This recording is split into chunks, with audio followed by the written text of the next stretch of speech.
పరిస్థితి వస్తుంది ఎప్పుడు. అందుకే మనము ఎప్పుడు కూడా డబ్బులు కూడా అవసరం పడుతుంది.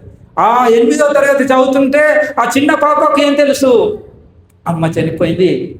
చివరగా నాన్ననే అమ్మ నాన్న అయి అన్ని పనులు చేస్తున్నారు. అన్ని పనులు చేస్తుంటే అక్కడ 10వ తరగతి వచ్చేసింది. 10వ తరగతి వచ్చేసరికి మంచి మార్కులు. నాన్న ఏం చేస్తున్నారు, ఇద్దరు సంపాదించే వాళ్ళు ఇప్పుడు ఒక్కరే సంపాదిస్తున్నారు.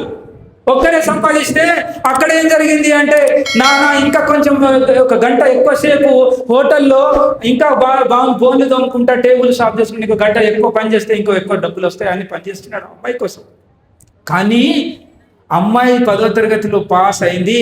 పాస్ అయ్యేసరికి అందరూ సార్లు వచ్చి, మీ అమ్మాయి చాలా బాగుందండి, మంచిగా చదువుతున్నది, కాబట్టి మీరు కొంచెం ఇంకా ఇంటర్మీడియట్లో చదివించండి.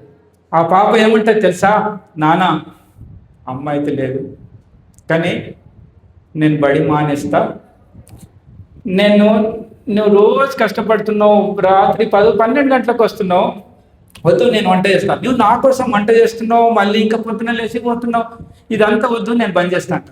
కానీ నాన్న ఏమంటాడు తెలుసా, అమ్మ నా పానం ఉండే వరకు నా రెక్కలు ముక్కలైనా నిన్ను మాత్రం చదివిస్తా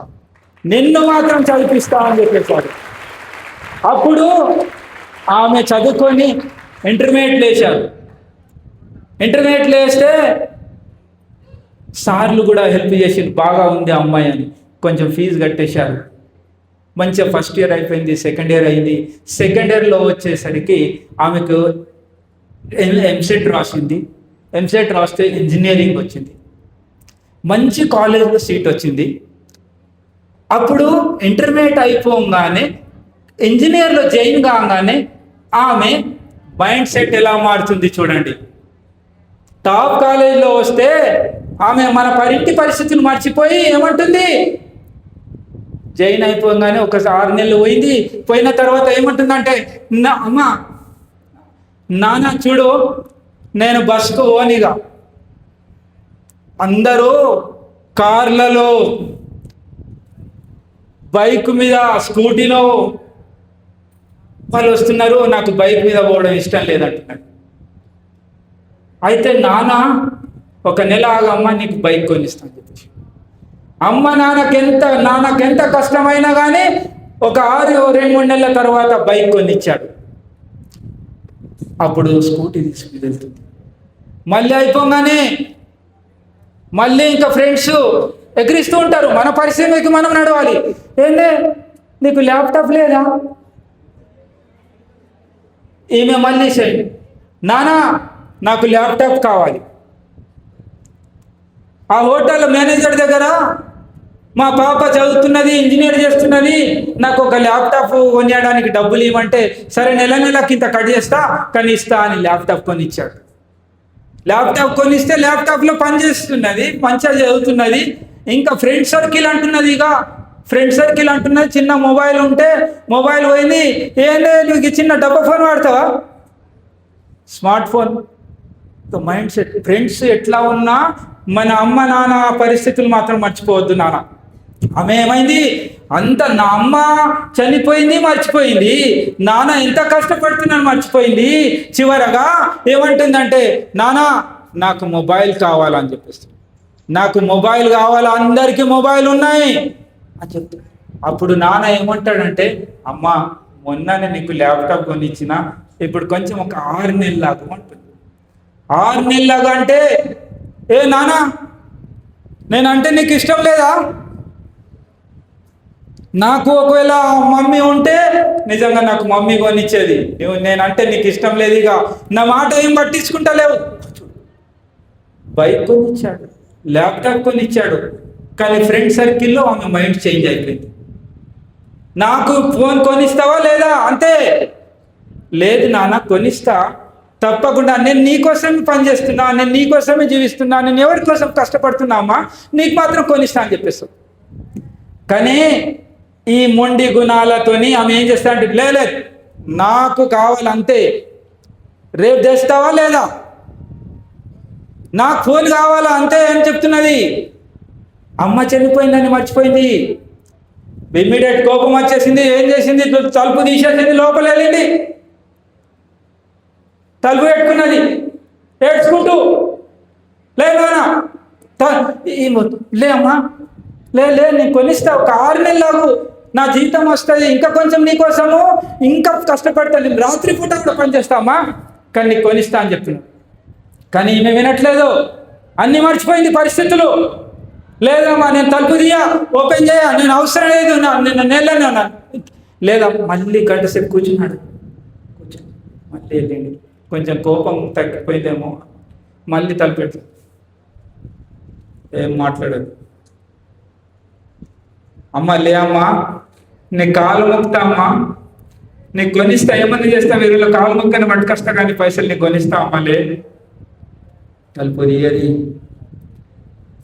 టెన్షన్ పడుతుంది. చూడు, ఒక నాన్న ఈ పిల్ల యొక్క మైండ్ చేంజ్ అవ్వడం వల్ల ఒక నాన్న, పిల్లలే అమ్మ నాన్న తల్లిదండ్రుల కాలు మొక్కేది, చివరగా ఆ పాప ఆ నాన్ననే అమ్మని కాలు మొక్త తలుపుది, అన్నం తినే అమ్మ, ఉపాసం పడుకోకే అమ్మా అని చెప్తుంటే అసలు పట్టించుకోలేదు. మళ్ళీ 12 గంటలకు లేచిండు. అమ్మ 12 అయిందే, నీకు ఎంత ఆకలి అవుతుందో, లే అమ్మా, నేను అమ్మ లే, పో నాన్న, నాకు మాట్లాడకు నువ్వు అని చెప్పేస్తున్నాడు. అప్పుడు ఆయన ఏం చేస్తాడు, బాధపడి వచ్చేసి 12 గంటల వరకు వెయిట్ చేసి ఒక చెట్టు మీద రాస్తాడు. నీకు మాట్లాడ అంటున్నది కదా నాకు, సరే కొంచెం అయిన తర్వాత లేస్తుందేమో అని ఒక లెటర్ రాస్తాడు. అమ్మా,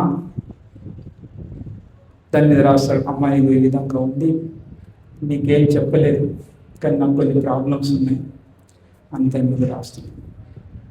ఏం రాస్తాడంటే, నాకు వచ్చేటటువంటి జీతంలో అమ్మ, నాకు కొన్ని రోజుల నుంచి మీ మమ్మీ బాయ్ నుంచి నాకు కొంచెం టెన్షన్గా ఉండి నాకు కొంచెం హార్ట్ ప్రాబ్లం వచ్చింది అమ్మ, కాబట్టి ఆ డబ్బులన్నీ నా గోళీలకు ట్యాబ్లెట్లకు ఇచ్చానమ్మా, అందుకే నీకు ఒక 6 నెలలు ఆగమ్మా అని చెప్పి. కానీ నువ్వు వింటలేవమ్మా, అన్నం తినువంటే నువ్వు అంటున్నావు, పో నేను తిన్నా అంటున్నావు, కాబట్టి మాట్లాడకున్నా కానీ పర్వాలేదని దాని మీద రాసిస్తాడు. మళ్ళీ పండుకుంటాడు, మంచం మీద పండుకుంటే అక్కడ ఆమె పొద్దున రోజు లేస్తుంది. 5 గంటలకు లేచేసరికి 5 గంటలకు లేచే వరకు నాన్న పొద్దున్నే 4 గంటలకు లేచి వంట చేసి రెడీ టిఫిన్ కట్టేవాడు. కానీ ఈయన మాత్రం ఆ రోజు లేచింది ఆమె లేవగానే, నానా ఇంకా వంట చేయలే, కాలేజ్ టైం అవుతున్నది కదా, లేదు నానా, ఏమైంది ఇంకా లేవలే, నాకు ఆకలి అవుతున్నది, టిఫిన్ చేయాలా, వెళ్తుంది. అప్పుడంటే ఓ నాన్న నాకు మాట్లాడాడేమో ఇక అని అప్పుడు చిట్టి తీసుకుంటా, చదువుతుంది. అదే ఉంది, అమ్మ నీకు దండం అమ్మ, నువ్వు ఎక్కడ బాధపడతావు అని నా హార్ట్లో ప్రాబ్లం ఉన్నది, నా హార్ట్లో గోలు పడ్డది, నాకు గోళీలకు సరిపోతలేవు ట్యాబ్లెట్ పైసలు, కాబట్టి నీకు కొనిస్తా అని చెప్పిన, కానీ నువ్వు బాధపడతావమ్మా, ముందే నీకు తల్లి లేదు కదా, తల్లి లేదు కాబట్టి నువ్వు ఇంకా ఎక్కడ బాధపడతావు అని నేను నీకు చెప్పలేదమ్మా, నేను మాత్రం నిజంగా నీకు కొనిస్తానమ్మా అని చాలా బాధపడుతూ రాస్తావు. అప్పుడు లే నానా లే వంట చేయి, నాన్న కదలడు. ఎందుకంటే ఈ అమ్మాయి టెన్షన్ మూలంగా ఆలోచించి రాత్రికి హార్ట్ అటాక్ వచ్చి చనిపోయాడు.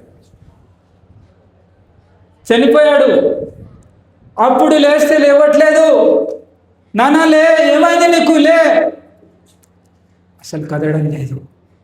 అప్పుడు ఆమెకు అర్థమైపోయింది. అప్పుడు అంటది, నానా నాకు సెల్ ఫోన్ వద్దు, ఏమొద్దు, నువ్వే కావాలి, లే నానా నాకు సెల్ వద్దు, ఏమొద్దు, నీ మాట ఇంట ఇప్పటి నుంచి అంటున్నది. కానీ అది ముందే అర్థం చేసుకుంటే, అందుకే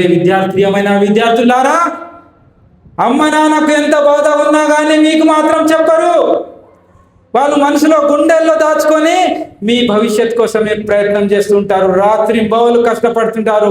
కాబట్టి నా కోరిక ఏంటంటే మీరందరూ మీ అమ్మ నాన్నలు పేదవాళ్ళు ఉండొచ్చు, కానీ మీరు చదువుకొని వాళ్ళ కళ్ళ ముందరే వాళ్ళు జీవించి ఉన్నప్పుడే ఒక మంచి ఉద్యోగం సంపాదించి వాళ్లకు మంచి గిఫ్ట్ ఇస్తారు. మీకు బర్త్డే గిఫ్ట్ ఎట్లయితే ఇస్తున్నారో అట్లాంటి ఒక ఇల్లు కట్టిస్తారని చెప్తున్నా.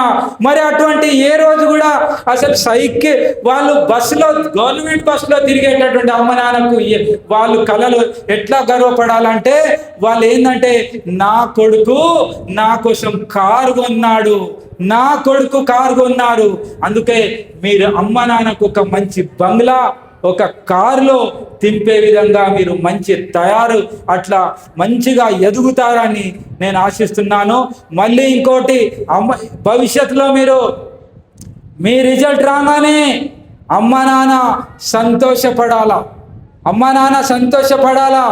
నా కొడుకు ఫస్ట్ ర్యాంక్ వచ్చిండు, నా కొడుకు నా కూతురు పాస్ అయింది అని గల్లీలో అందరికీ చెప్పగలగాల. అందుకే కానీ భవిష్యత్తులో ఎప్పుడు కూడా మీరు అమ్మ నాన్న గల్లీలో నడుస్తుంటే నా బిడ్డ అని నడవాలా, కానీ తల ఎత్తుకొని తిరిగేటట్టు నడవాలి. కానీ మీరు మాత్రం తల దించుకొని నడిచేటట్టు అమ్మ నాన్నకు బాధ పెట్టొద్దని నేను కోరుకుంటున్నాను.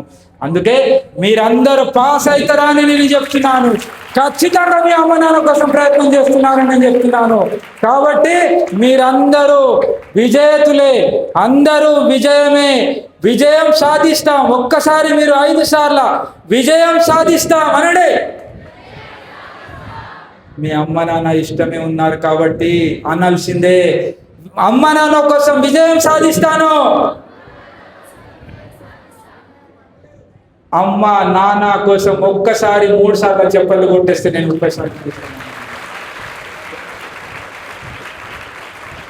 థ్యాంక్ యూ, ధన్యవాదాలు. ఈ అవకాశం ఇచ్చినటువంటి ఆనందిత ఫౌండేషన్ మరియు